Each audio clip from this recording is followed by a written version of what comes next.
விஜயகாந்த் ஹீரோவாக இருந்தால் நான் நடிக்க மாட்டேன். விடாபிடியாக நல்ல வாய்ப்பை விட்ட ராமராஜன். 80-90களில் கொடி கட்டி பறந்தவர் ராமராஜன்.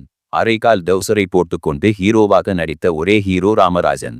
இவர் தேர்ந்தெடுத்து நடித்த திரைப்படங்கள் அனைத்துமே கிராமத்து கதைகள் உள்ள படங்கள் தான். ஆனால் அந்த படங்கள் அனைத்துமே மிகப்பெரிய வெற்றியை பெற்றது.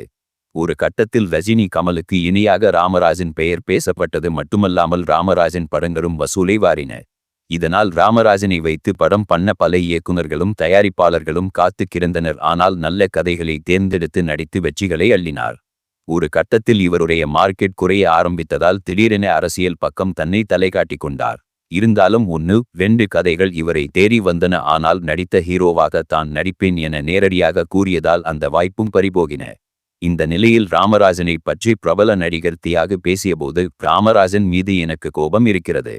விக்ரமன் இயக்கத்தில் விஜயகாந்த் நடிப்பில் உருவான வானத்தைப் போல திரைப்படத்தில் ராமராஜனை நடிக்க வைக்க விஜயகாந்த் ஆசைப்பட்டார். ராமராஜனிடம் பேச என்னை அனுப்பினார். நான் ராமராஜனிடம் வானத்தைப் போல படத்தில் ஒரு நல்ல கதாபாத்திரம் இருக்கிறது என கூறினேன். ஆனால் அவரோ நான் நடித்தால் ஹீரோவாக தான் நடிப்பேன் என கூறி மறுத்துவிட்டார். உண்மையில் வானத்தைப் போல படத்தில் அவருக்கு ஒரு சிறப்பான கதாபாத்திரம், அதை அவர் தவற விட்டார் என கூறினார்.